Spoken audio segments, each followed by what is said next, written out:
Julio de 1936, abril de 1939. 3 años de luchas entre hermanos. El ejército republicano es vencido a pocos meses de que se produzca el inicio de la Segunda Guerra Mundial. La mitad de un pueblo había sido destrozada por la otra mitad, apoyada por los ejércitos alemán e italiano. Su esperanza de cambios en la vida social y política había sido destruida. No solo habían perdido una guerra, habían perdido toda esperanza de un porvenir mejor. Pero no sabían que una vez acabados los sucesos bélicos, les esperaba un destino todavía peor.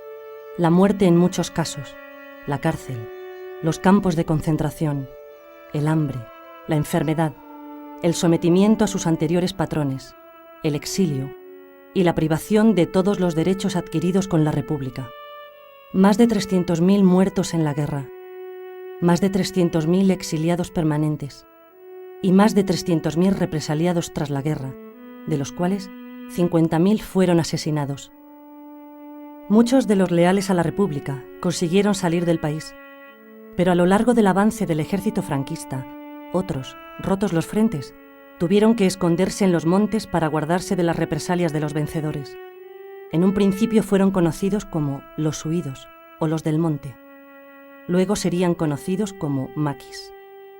En ese contexto hay una serie de huidos en los montes que no se han resignado a perder la guerra o que han huido para salvar la vida y que se van organizando de alguna manera en esas sierras, en lo más recóndito de los lugares de España donde no pueden ser localizados por los falangistas, los miembros de la Guardia Civil en fin, y la policía, ¿no?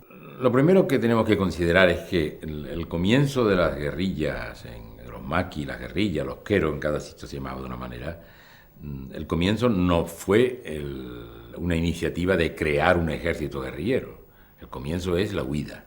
Las tropas de los sublevados, del general Franco, van llegando a los pueblos, sacan a la gente de las casas y los fusilan porque era amigo de un amigo de un amigo de un socialista, y por tanto los que estaban más vinculados a los partidos políticos de izquierda deciden irse al monte para fugarse, para huirse, para salvar la vida.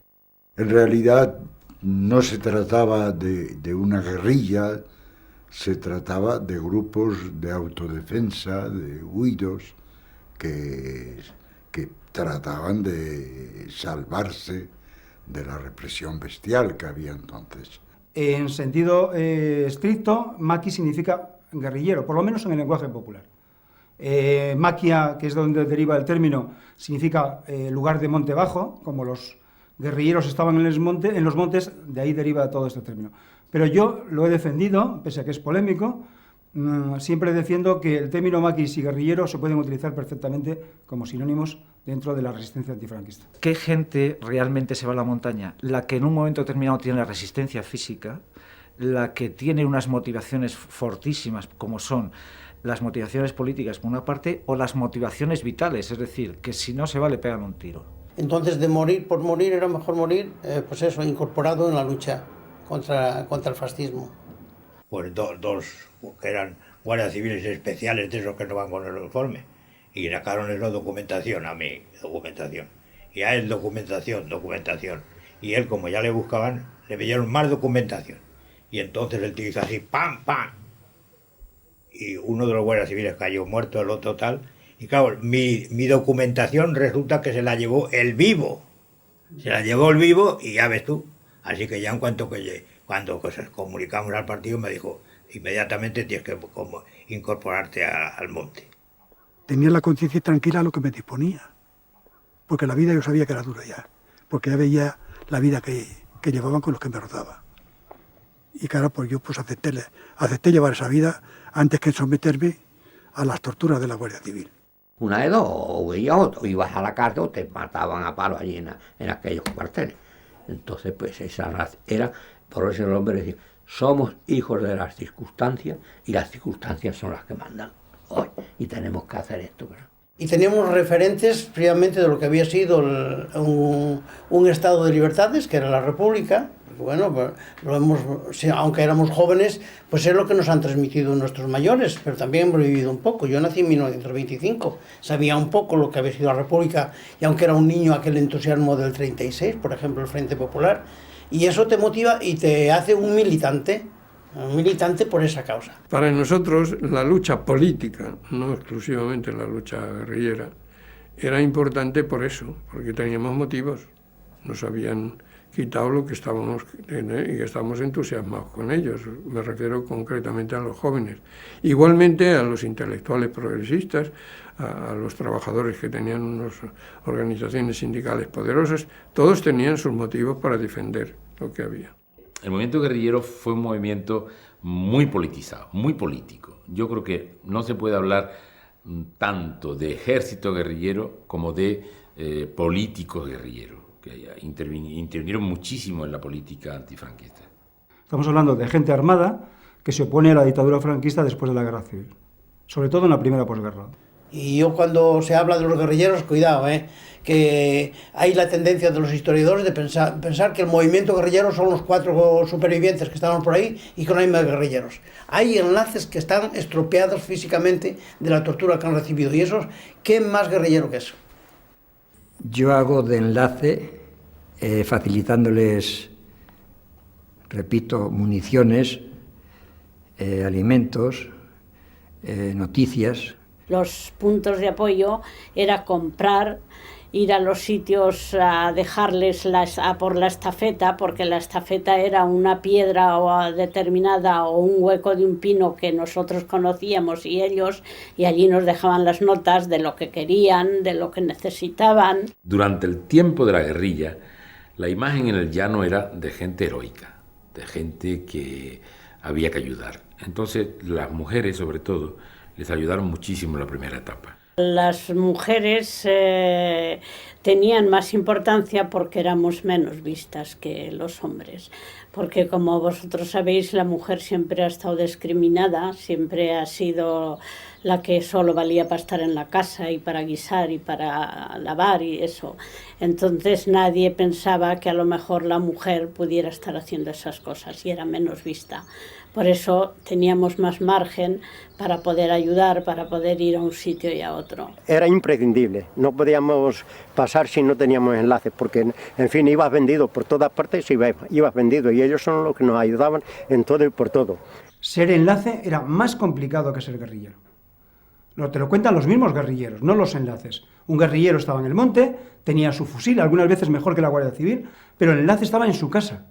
Ellos tenían con qué defenderse, los estábamos en la calle y no teníamos más que la policía y la Guardia Civil. Todos los puntos de apoyo, toda la gente que intervenía en ayudar, la Guardia Civil cuando se enteraba los cogía y bueno, los mataba a palos, los llevaba a la cárcel, hacía barbaridades con ellos. Yo diría que los verdaderos héroes, los verdaderos luchadores contra la dictadura fueron los enlaces. Y es por 2 razones, porque su vida estaba en peligro mucho más que todos los demás, y en segundo lugar, porque muchos de ellos lo hicieron por humanidad, que es algo extraordinario y algo que no se ha contado tampoco. Yo fui enlace antes de ser guerrillero. Entonces, sí se sabe uno que se enfrenta. Yo creo que es una de las lecciones que hay que sacar de la motivación que los jóvenes teníamos en aquel momento a pesar del riesgo. Una vez establecidos como guerrilla, su peculiar forma de lucha, basada en permanecer escondidos, dar golpes a objetivos concretos y volver a esconderse, les obliga a organizarse. Y para ello, se establecen en zonas en las que puedan estar seguros y sobrevivir. Lo que hicieron fue situarse en las zonas donde tenían apoyo en la población, apoyo en el llano, que se llamaba la guerrilla del monte y la resistencia del llano. Había una resistencia organizada también en el llano, en los pueblos. Normalmente eran zonas montañosas, pero no boscosas. Y eran montañosas, pero no boscosas, porque lo fundamental de los maquis era controlar un radio de acción importante para evitar ser capturados por la Guardia Civil. La historia se hace fundamentalmente con documentos, con fuentes orales, pero también hay que tener en cuenta el paisaje, las condiciones del medio físico donde se van a desarrollar esos acontecimientos y que van a influir en los mismos. Es decir, la orografía de este lugar ha sido fundamental para que aquí se hubiera desarrollado un movimiento guerrillero. Sin entender este paisaje, sin entender la estructura del paisaje, sin entender cómo la población explotaba entonces el medio rural, es muy difícil entender el fenómeno guerrillero.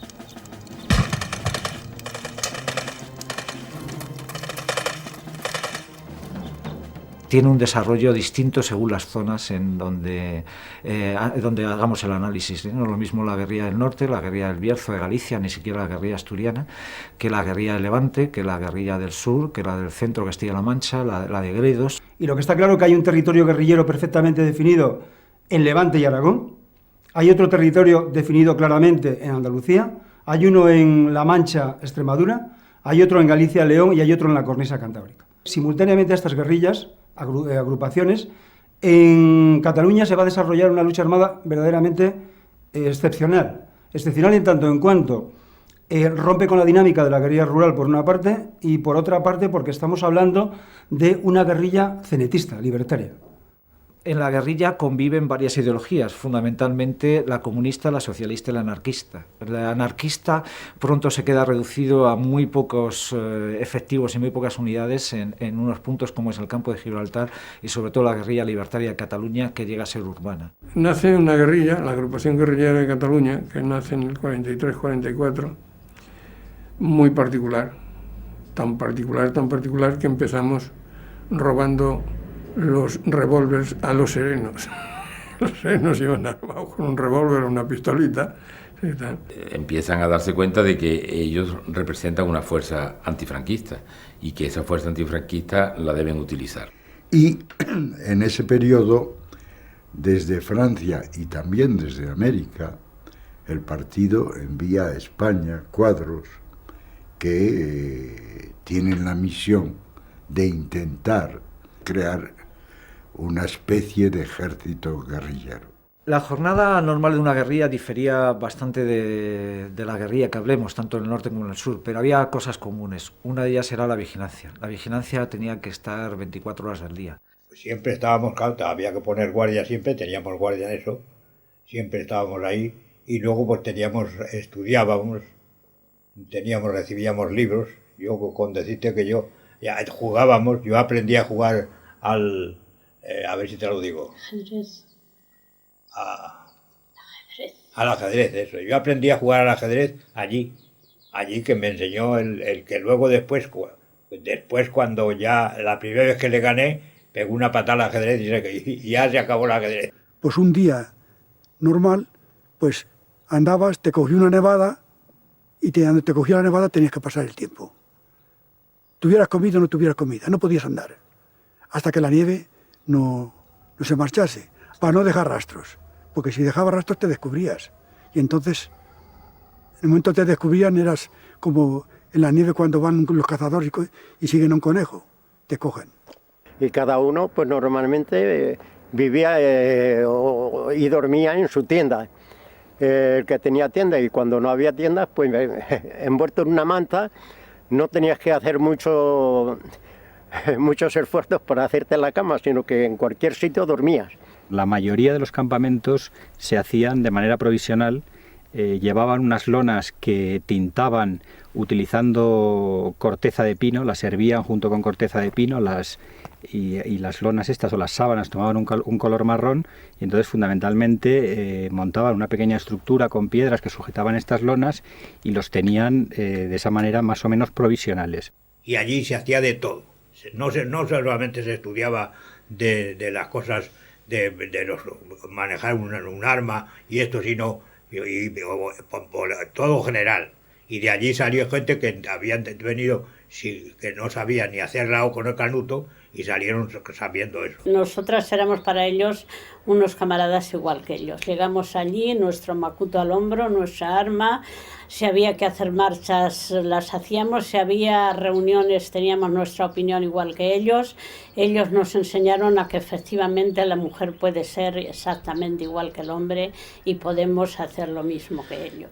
Y en el monte había días que comíamos los madroños, que había una madroñera. Y no se podían comer muchos madroños porque los madroños te emborrachan. Entonces, pero como no había nada y estaba durmiendo y tapado con la madroñera, pues te echabas una madroñera a la boca, porque no había otra cosa que comer, porque estabas rodeado de guardias civiles y no podías moverte. La guerrilla no tenía nada. Si la guerrilla llegaba a comprarle municiones a la propia policía.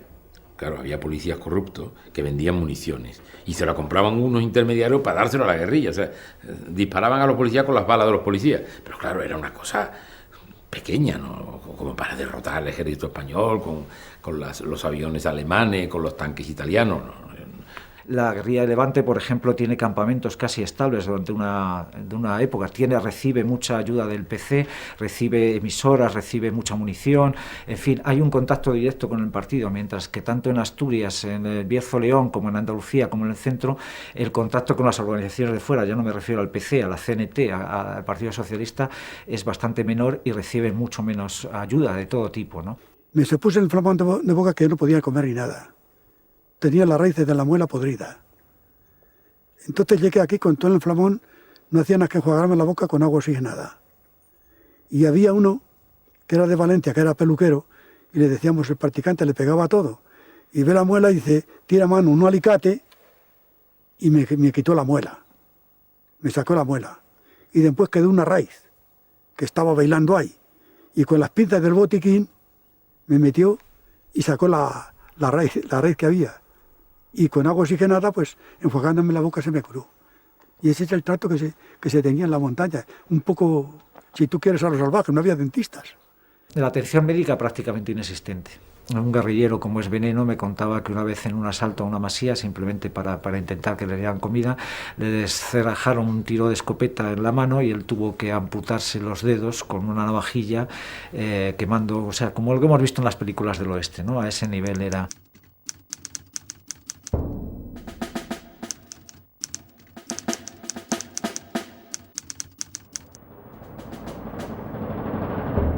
Incluso tirábamos un periódico que ahora mismo no el Guerrillero, que se llegaron a tirar 5.000 ejemplares.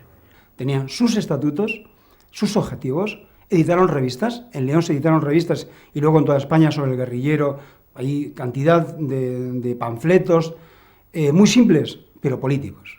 Por un lado, se trataba más que nada de propaganda republicana y tal. Lo que se editaba y se repartía, pues muy audazmente, ¿no? Y luego, pues nuestro deber era hablar con los campesinos y tal, y explicarles y tal. Y los campesinos, había una cosa que era interesante, y es que los campesinos, algunos de ellos, políticamente no conocían bien las cosas, pero no olvidaban que la República les había dado la tierra. Al campesino y a la mujer del campesino, hay que, desde el primer momento que llegamos a ellos, hay que demostrar que somos amigos de ellos y hermanos de ellos. La guerrilla estaba en una guerra. Y en una guerra se cometen excesos de todo tipo. Y en una guerra se intenta eliminar al enemigo. Entonces había operaciones de todo tipo, de intentar eliminar a falangistas destacados que se habían destacado en la represión de los miembros izquierdistas o de los miembros republicanos. Había golpes económicos para abastecerse de dinero.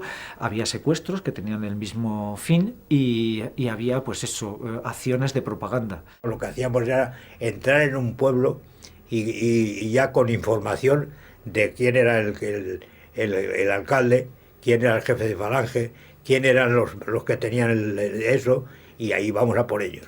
Ellos no eran partidarios de dar golpes económicos, por dos razones. Los golpes económicos normalmente te sitúan casi en el bandolerismo. Es decir, es muy delicado de diferenciar un golpe económico de un robo. Y en segundo lugar, eran peligrosísimos. Había que tener acciones para llamar la atención, primeramente, para decir estamos aquí presentes, pero también para sabotear la economía del régimen. Estábamos luchando contra las consecuencias con el régimen. Atentados con una significación política.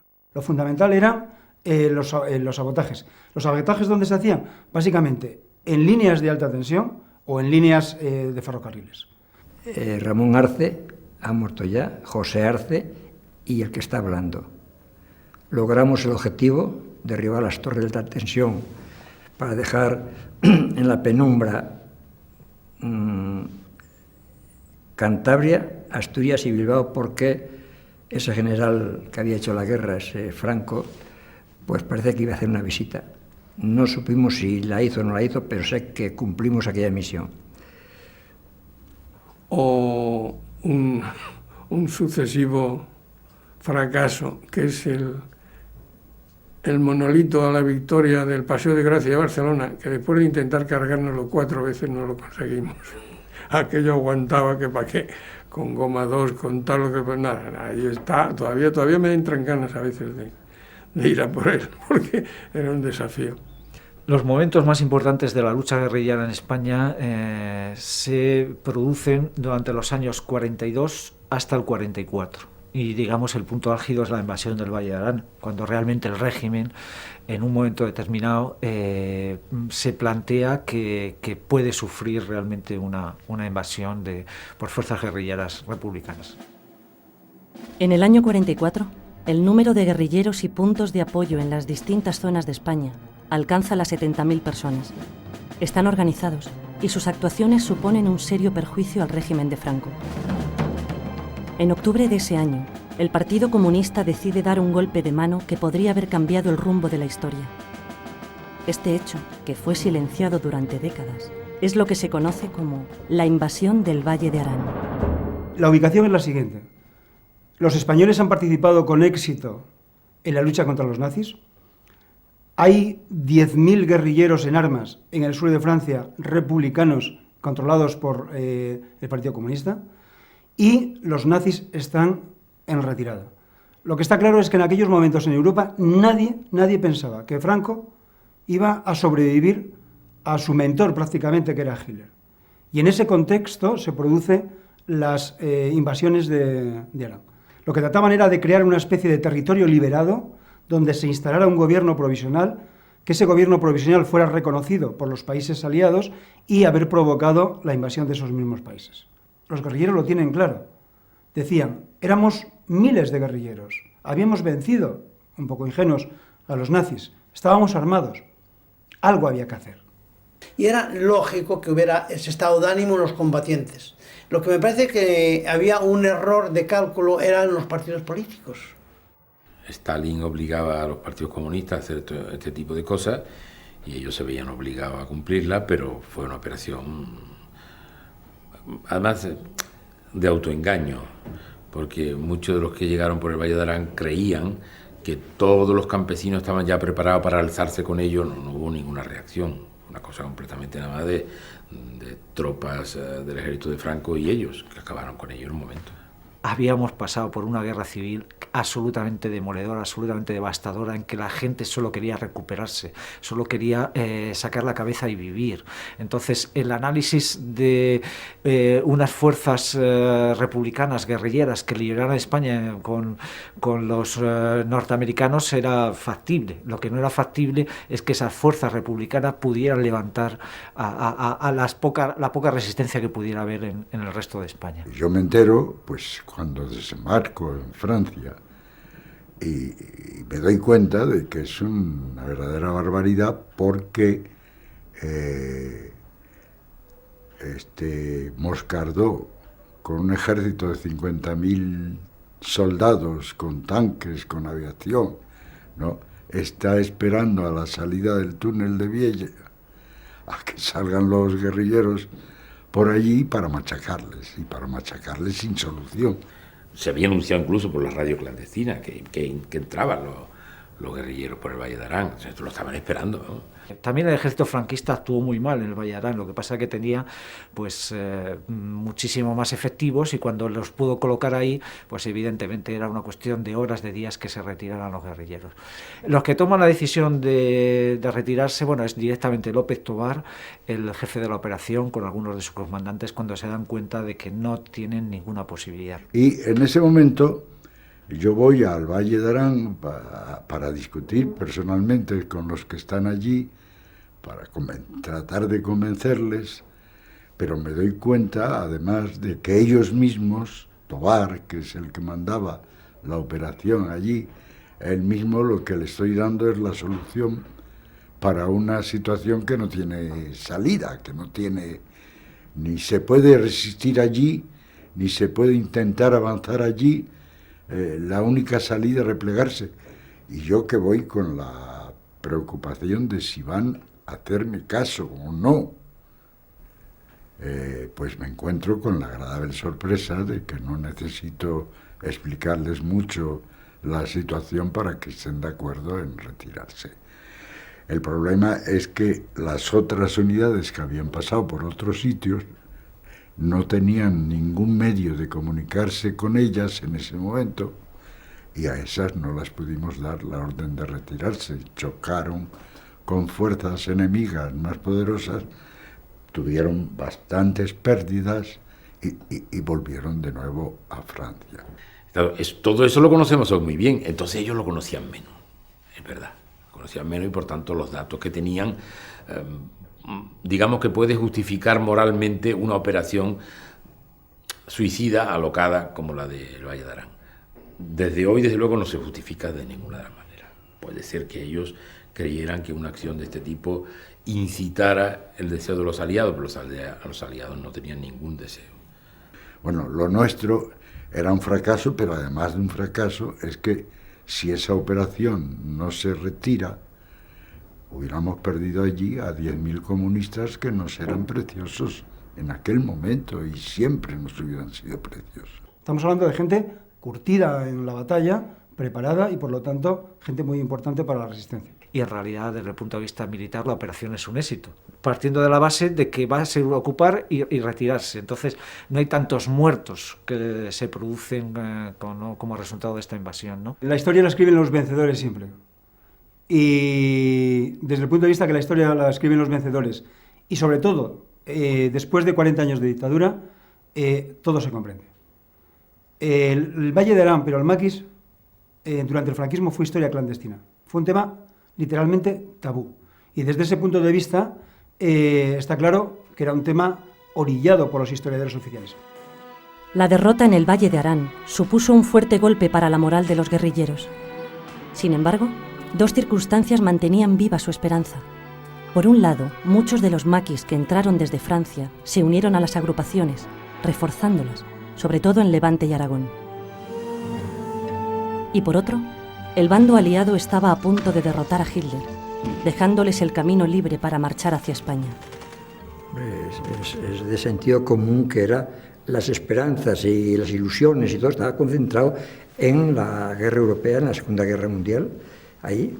Todas las victorias que tenían, por ejemplo, los aliados, para nosotros era una alegría tremenda.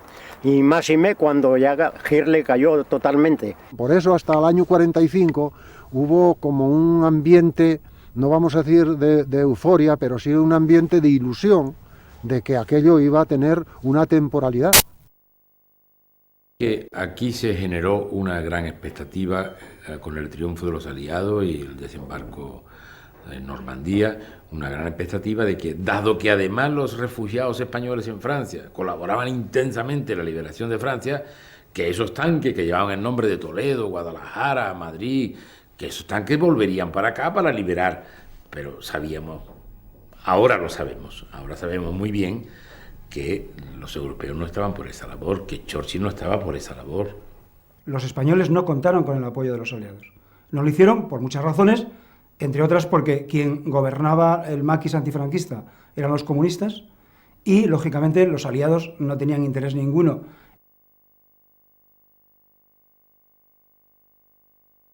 En España no hemos luchado directamente por el comunismo nunca, hemos luchado por la república y por la democracia, porque estábamos convencidos que, dada la correlación de fuerzas en el mundo, pues cualquier intento de comunismo en España hubiera sido una catástrofe. Las características del 36 de España, aunque era una república burguesa, iba más allá que no entraban en el esquema de los americanos, ni de los ingleses, ni de los franceses. El haber apostado por una acción militar en el interior de España hubiera sido harina de otro costal. Probablemente el agotamiento de todos los países después de 6 años de guerra, 60 millones de muertos, pues son razones que no sirven de consuelo a quienes estaban luchando dentro de España, pero que pueden hacernos entender el que eso hubiera sido pues extremadamente difícil. El régimen de Franco hubiera resistido hasta el final, con bastante capacidad militar a cualquier tipo de operación apoyada por los aliados. La gran tragedia de la guerrilla es que no contó con apoyo, y los aliados evidentemente no pagaron aquella deuda que había de la participación y de la sangre de los españoles en la resistencia francesa. La decepción fue que cuando triunfaron los aliados en la guerra contra el fascismo, pues que se quedaron de brazos cruzados y que dejaron seguir la dictadura franquista y que pues haciendo todos sus desmanes. Eso fue una traición tremenda, está pendiente eso, sigue una total decepción, una total amargura. Yo ya no me fiaba de ellos y ya claro, pues me sentí, como te comprenderás, los puse verdes y de una mala leche de espanto. Yo hago una valoración muy distinta entre las autoridades francesas y una gran parte del pueblo francés. Una gran parte del pueblo francés fue una ayuda extraordinaria para nosotros. Los aliados como fuerzas de gobierno no hicieron nada por ayudar a la guerrilla. Las organizaciones políticas y organizaciones sociales sí dieron mucha difusión a los momentos más álgidos de la guerrilla. Por ejemplo, tuvo mucha difusión en Europa el asesinato en el Pozo Funeres. El Pozo Funeres en Asturias, donde tiraron a 26 personas vivas y los tirotearon desde arriba y le echaron aceite hirviendo, cal.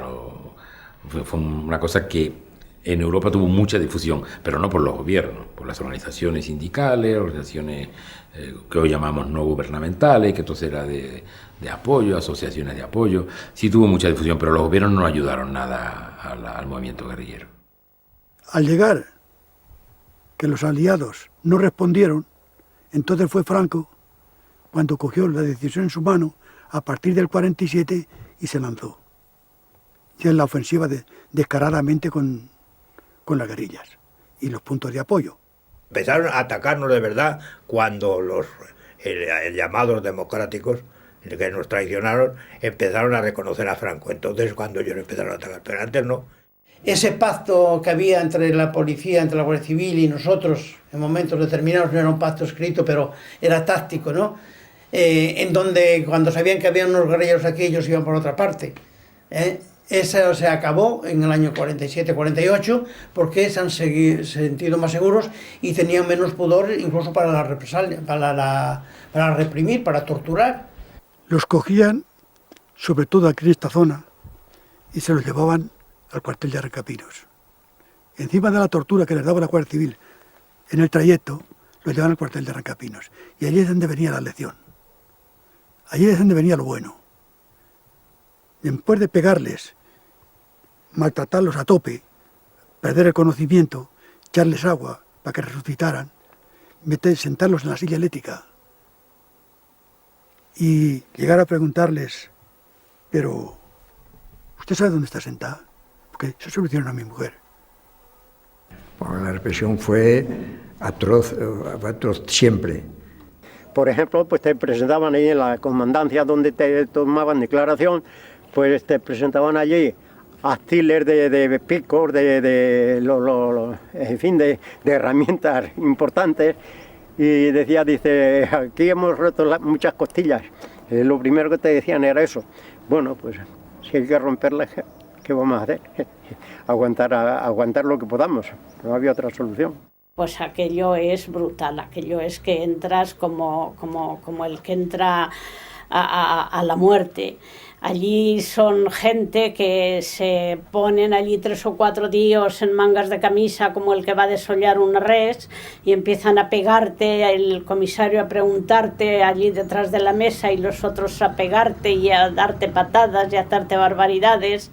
te meten astillas entre las uñas, te pisotean con las botas encima de ti, se suben, te dan patadas, en fin, todo lo más que os podáis imaginar. Era algo de lo que yo nunca en la vida hubiera creído que eran capaces de hacer esa gente. La situación era verdaderamente dramática. En el año 47 hay una ley que se llama Ley de Bandidaje y Terrorismo, que simplemente legaliza cualquier asesinato de guerrilleros o gente vinculada a la guerrilla o que se creía vinculada a la guerrilla.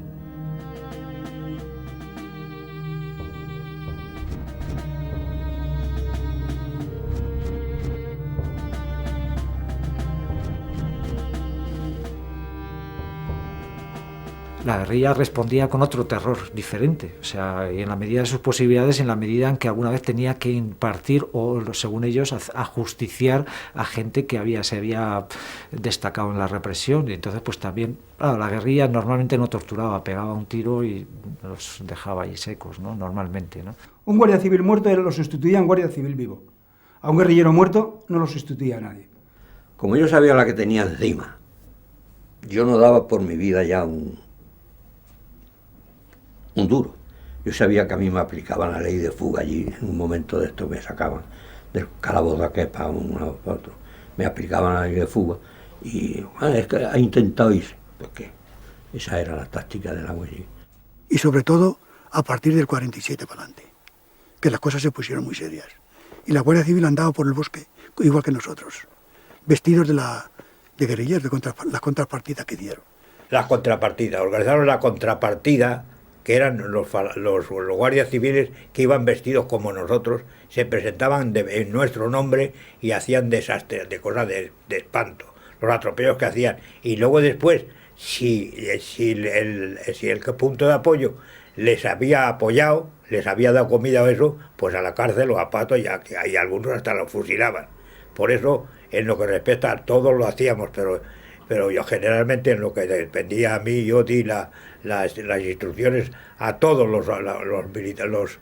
los puntos de apoyo, que si no iba alguien que ellos conocieran, que dieran parte. Había una manera de diferenciar normalmente estas contrapartidas que pasaban solo 2 o 3 noches en el monte y era simplemente, me decían algunos enlaces, que era por el olor de la colonia. Si venía alguien del monte que no olía a monte, a chisquereta, a fuego, a sudor, a mierda en suma, no era verdadero guerrillero porque es que dormía en cama cada 2 o 3 noches, era de la contrapartida, ¿no?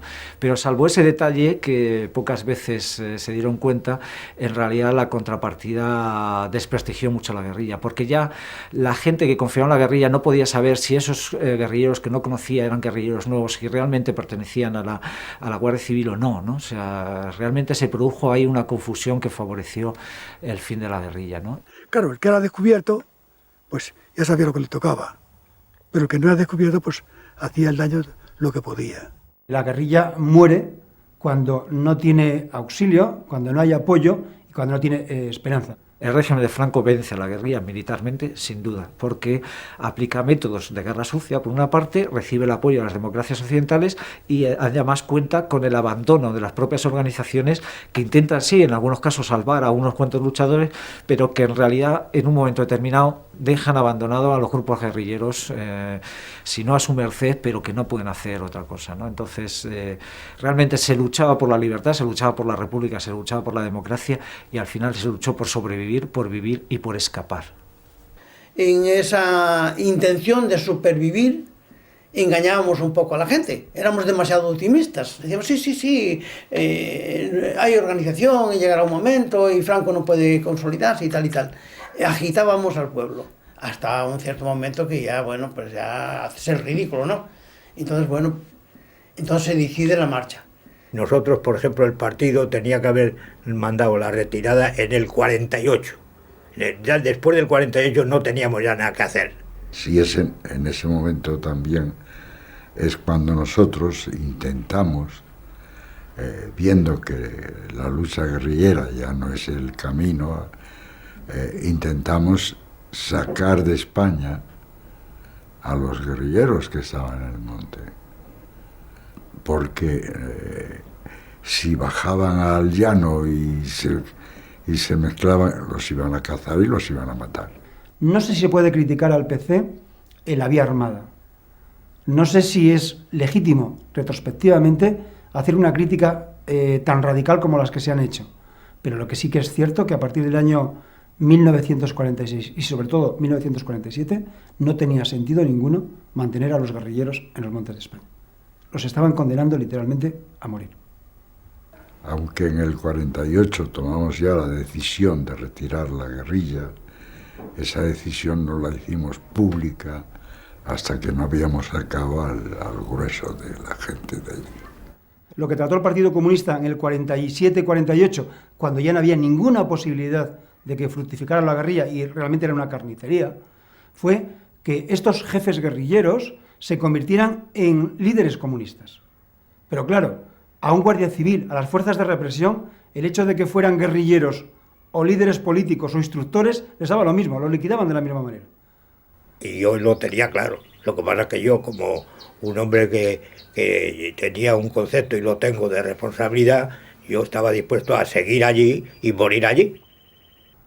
Lo cual no quiere decir también, para que quede muy claro, que mientras el Partido Socialista desapareció de la oposición, los republicanos desaparecieron de la oposición, la CNT desapareció de la oposición, el Partido Comunista mantuvo una oposición al franquismo, objetivamente.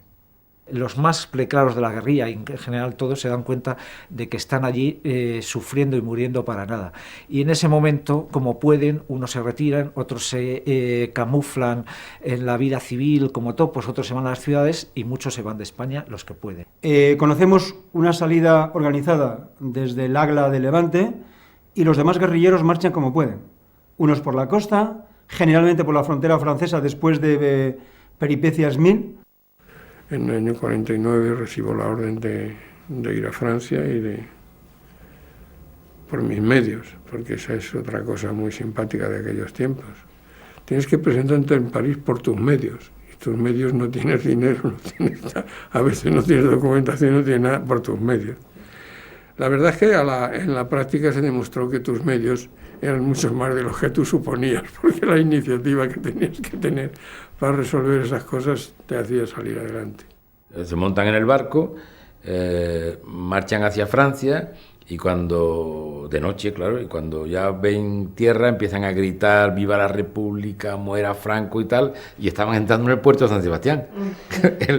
Con la oscuridad, no había luna ninguna, que era elegido que no hubiera luna para bajar desde el monte, no había luna, el capitán del barco no supo, y por poco se entran en San Sebastián, cuando se dan cuenta, ¡pum!, vuelta otra vez, y ya desembarcan en Francia, van a visitar a Prieto, que estaba en la cama, que estaba enfermo, y se hace la famosa fotografía con Prieto, en la que están todos los guerrilleros. Eso coincidió con un momento en que empezó también a haber algo de turismo en España.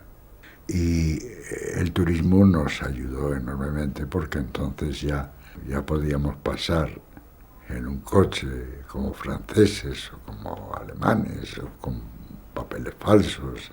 Y eso alivió mucho nuestro trabajo porque hasta ese momento, para entrar en el interior y para superar los controles que había en el interior, que eran, pues los camaradas que pasaban tenían que andar 10, 12 días de noche por la montaña y había algunos que estaban acostumbrados a andar y que lo resistían. Otros prácticamente les tuvieron a veces que llevar casi a cuestas, ¿no?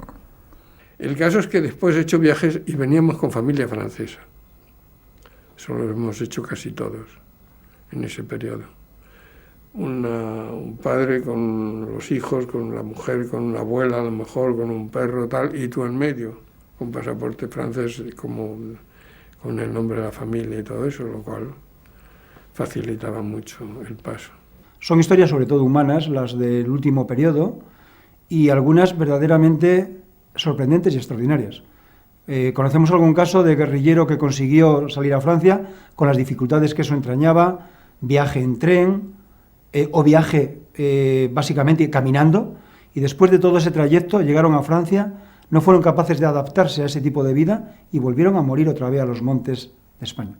A partir del 48 hay casi una retirada de todas las agrupaciones y ya queda una actividad mínima muy reducida hasta el año 65 de pequeña gente que se, pues en el caso de José Castro Veiga, el piloto en Galicia, el caso de Kiko Sabaté en Cataluña, el caso de Juanín en los picos de Europa, pues se mantienen ahí como los irreductibles, ¿no? No hay que olvidar que la guerrilla tiene su defunción en 1952, pero el último guerrillero que muere combatiendo, aunque es relativo, es en el año 1965, que es José Veiga o piloto en Galicia. Por lo tanto, estamos hablando de que durante muchos años todavía hubo presencia, aunque fuera testimonial, de estos hombres en el monte. Sin embargo, las penurias de los maquis no acaban ahí. La cárcel y el exilio fueron sus destinos más inmediatos. Después de más de 20 años viviendo fuera de su país, vuelven a una España, ya en democracia, a continuar una nueva lucha, la del recuerdo. Es un recuerdo que queda ahí mientras se viva. Olvidar no lo puedes olvidar. Mi nombre es Pedro Alcoriza Peinado. El nombre de la guerrilla me llamaban Matías. Mi edad hoy es de 83 años. Es una gesta digna de ser vivida. Incluso en esas malísimas condiciones, uno siente a veces históricamente envidia no haber podido vivir una gesta moral tan grandiosa como la que viven los maquis en el monte. Hay que tener mucho cuidado con los análisis de la guerrilla. Si lo analizamos desde hoy, sin intentar ponernos en el lugar de los guerrilleros, es un disparate. Todos fueron luchadores por la libertad, luchadores por lo que ellos creían que era lo legal, que era la república. Tuvieron una lucha a muerte contra un régimen que no ejercía la piedad con el vencido, y como lo había demostrado después de la guerra civil. Hicieron lo que pudieron. José Murillo, por mi padre y por mi madre, conocido ya primero por Río y ya por el comandante Río. Actualmente 80 años. Yo llevaba un fusil y yo tenía que defenderme, Estado no, tenía que defenderme. Yo no iba en busca de nadie, venían en busca mía y cuando me atacaban me tenía que defender. Yo no sé si la bala de mi fusil ha matado a alguien o no ha matado a nadie, eso yo no lo puedo decir, pero yo me he tenido que defender.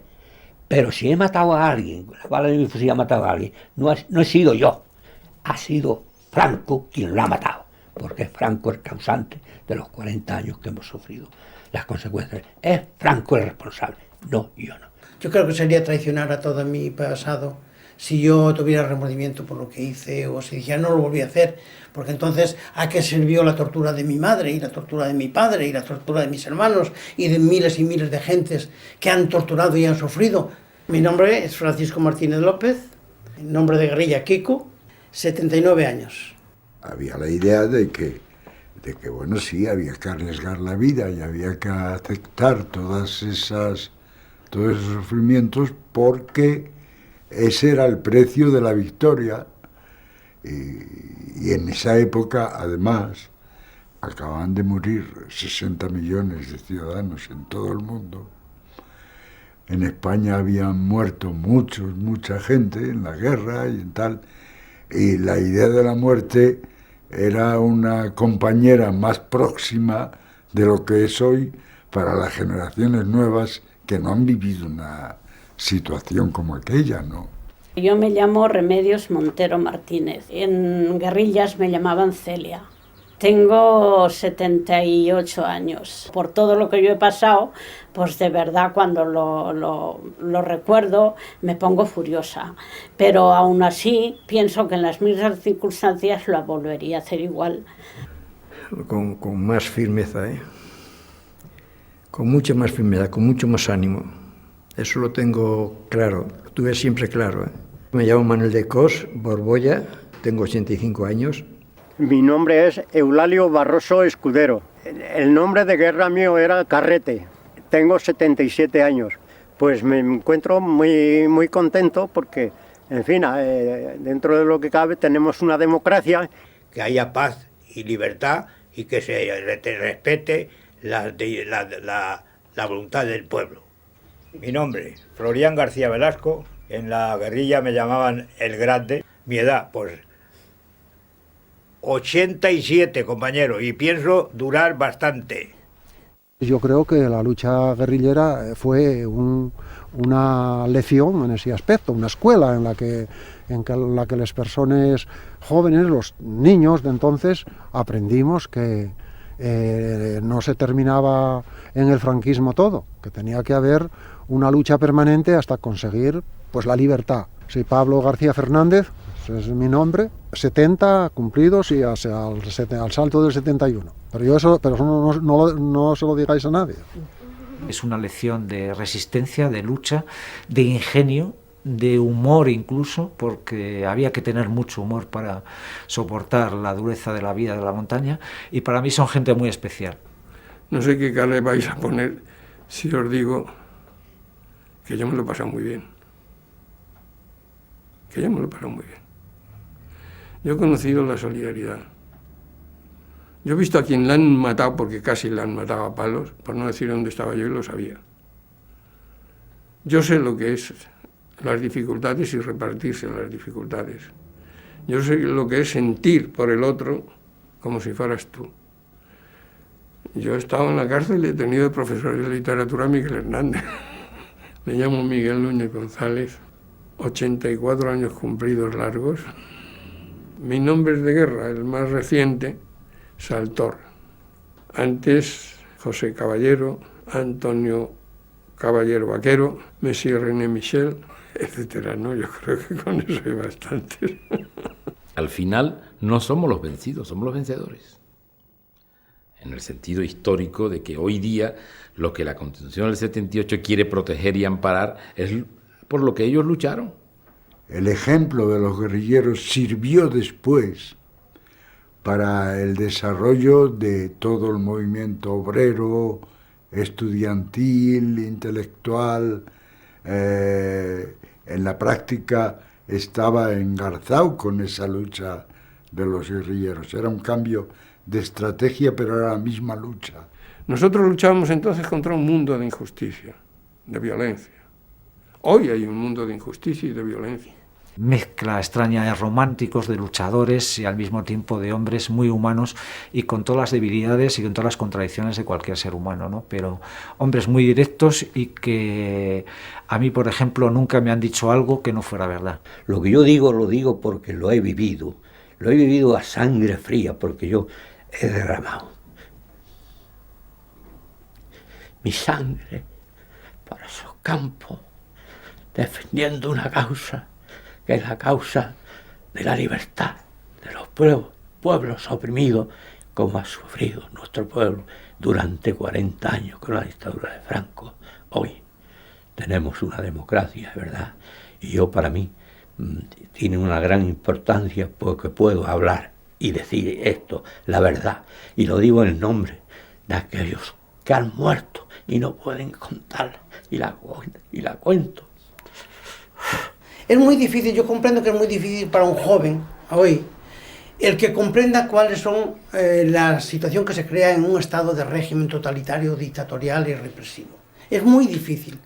Entonces, claro, tampoco basta con decir, bueno, yo he sufrido y tal, y contar tu vida, contar tu batallita o tu vida, no le convences a ese joven.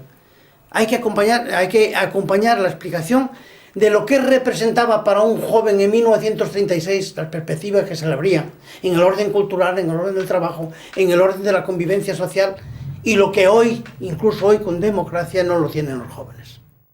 Y cuando se me pregunta, ¿mereció la pena? Pues claro que mereció la pena. ¿Volverías a hacerlo? Es que no lo he dejado de hacer, estoy haciéndolo en nuevas condiciones, pero sigo haciendo lo mismo. Y lo mejor que puede pasar es que no se repita nunca una historia parecida. Por los guerrilleros, por los guardias civiles y por el país, lógicamente. Desde luego, una de las cosas que hacen que no se repitan los hechos es recordándolos, no olvidándolos, recordándolos. La guerrilla extremeña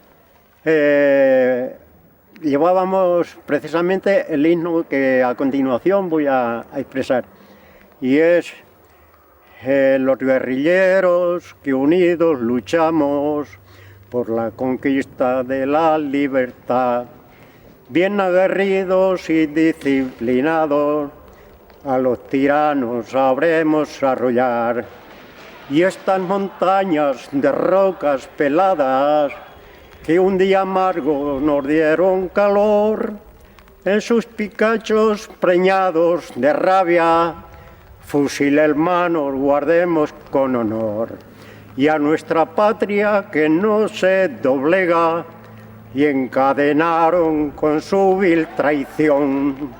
Y estas cadenas rompamos, hermanos, y terminemos con tanto dolor. Ahí termina.